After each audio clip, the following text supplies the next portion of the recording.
Day 71. One of my favorite songs, it's at the beginning of an album, one of my favorite artists. There's some lyrics there that I want to share as the quote today. It's simple. It says, "I do not and will not fear tomorrow because I feel as though today has been enough." Let's unpack that a little bit. I know it sounds simple, but what does that mean to me? Like right now, currently in my life, I'm a sinner and I fail, but I'm trying just with everything that I am to just follow God with my heart, soul, and mind, to pursue Him, to be the version that He created me to be, trying to love people well, not to cut corners, to be present, to be a good leader, to be a good father, son, husband, all the roles that I am. And when you embody those things with the best of your ability, consistently over time, and you model that in your words match your actions, then I think you can really buy into the idea that, like, right now, like, we're all living on borrowed time, and it's all such limited time in the grand scheme of the thousands of years that the world's existed. For my 80 years or less, I think that I can really get behind the idea a lot easier when I know I'm giving it to God and I know I'm chasing Him and trying to be everything that I can be. I can get behind the not knowing of the other external variables. And again, I do not and will not fear tomorrow because I feel as though today has been enough. Like, I'm chasing God. I'm trying to live well. Not perfect. And I know I'm a sinner for sure. But just the idea that, like, God, help me control what I can control, and everything else, help me just give that to You.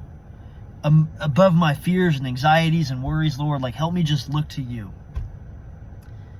And I just love those words, like, I don't fear. I do not and will not fear tomorrow or the next day or the next year or what my life's going to look like in 10 years. Because I feel as though today, like the gratitude that I have for today and for my life thus far, and the thankfulness that I have for my family today, that's enough, man. So anything beyond today on this earth is just a blessing from God. And anything short of, a 100+ year life, anything short of that, whether that's tomorrow or the next day, whatever that looks like for me and the plan that God has for me on this earth, I can be okay with, because I want His will to be done. So that's the quote that I have today. I hope that impacts someone. I say that quote in my mind every single day when I wake up and when I go to sleep. It's, I do not and will not fear tomorrow because I feel as though today has been enough. Do everything you can today. Be the best human you can be today. Be present. Be a leader. Everything beyond that, let the chips fall where they may, and smile. Whether the chips fall in your favor or not. Just trying to really embody that in my life. And then the verses I have today, I really like this. It's in the book of, probably going to butcher the name, but Habakkuk in the Old Testament. And it's chapter 3. And it's going to be verses 16 through 18. Yeah. So what it says is, in verse 16 it says, "I heard and my heart pounded. My lips quivered at the sound. Decay crept into my bones and my legs trembled. Yet I will wait patiently for the day of calamity to come on the nation invading us. Though the fig tree does not bud and there are no grapes on the vines, though the olive crop fails and the fields produce no food, though there are no sheep in the pen and no cattle in the stalls, yet I will rejoice in the Lord. I will be joyful in God my Savior." Wow. Those words, man, it's like whatever the earthly circumstance, whether my enemy's invading me, whether there's no sheep in my pen, whether there's no grape on the vines, the fig trees aren't budding, like no matter these storms around you, like what a beautiful picture that is in a sorrowful circumstance of, Lord, I will rejoice you. Whether there's $1 million in my bank account or whether there's zero. Whether there's a big storm in my life that's triggering this fear and anxiety and these human responses, God, I will praise you amidst the storm. And I just thought that those verses and that quote that I had today just mesh really well together. It's like, God, I don't fear.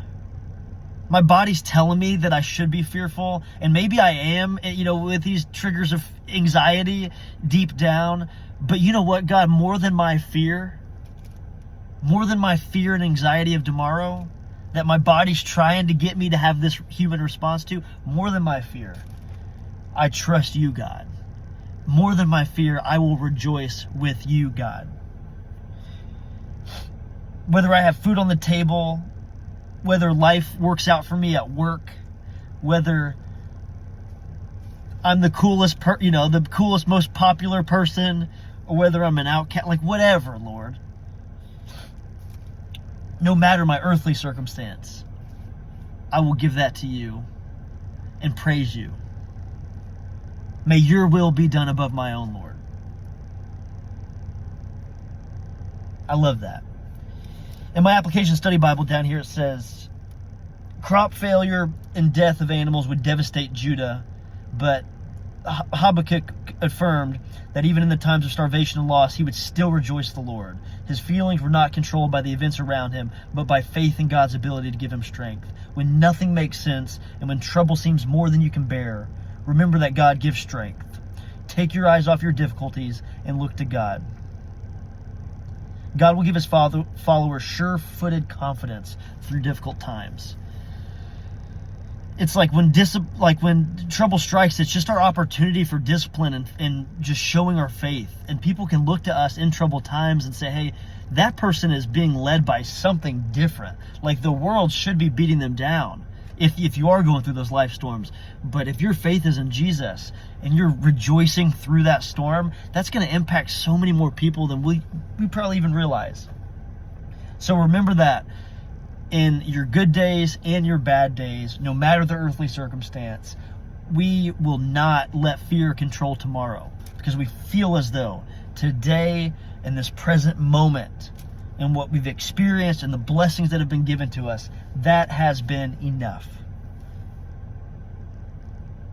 My heart's pounded, my lips quivered at the sound, decay crept into my bones. Like these verses in 16, like